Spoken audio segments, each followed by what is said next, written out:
नमस्कार सर्वांना, हाऊसवाईफ मराठी या चॅनलवरती तुम्हा सर्वांचं खूप खूप स्वागत। तर मी आज तुम्हाला पोह्याचे मुरमुरे पोह्यापासून खूप मस्त असा नाश्ता दाखवणार आहे।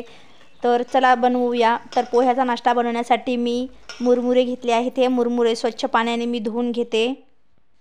तर हे मुरमुरे 5 मिनिटं पाण्यामध्ये भिजू घालायचे। नंतर एका दुसऱ्या भांड्यामध्ये मी काढून घेतले। तर हा नाश्ता खूप छान लागतो। हा मुरमुऱ्याचा मन पण भरतं आणि पोट पण भरतं। हा नाश्ता इतका छान टेस्टी होतो। नंतर याच्यामध्ये हळद आणि चवीपुरतं मीठ टाकून घ्यायचं आणि व्यवस्थित हळद मीठ व्यवस्थित मिक्स करून घ्यायचं। हा नाश्त्याला जास्त वेळ पण लागत नाही आणि खूप लवकर बनून तयार होतो।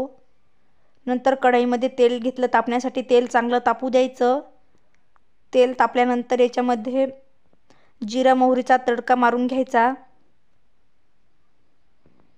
नंतर बारीक चिरलेला कढीपत्ता, बारीक चिरलेली हिरवी मिरची आणि शेंगदाणे टाकून घ्यायचे।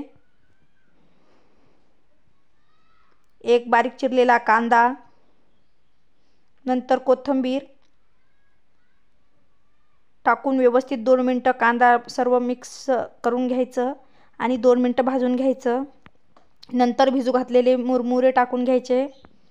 तर बघा किती छान हा नाश्ता बनून तयार होतो आणि खायला पण खूप टेस्टी लागतो आणि जास्त वेळ पण लागत नाही, लवकर बनून तयार होतो आणि शरीरासाठी पण खूप पौष्टिक आहे। तर तुम्ही नक्की मुलांना हा नाश्ता बनवून द्या। मुरमुऱ्याचे पोहे खूप छान लागतात।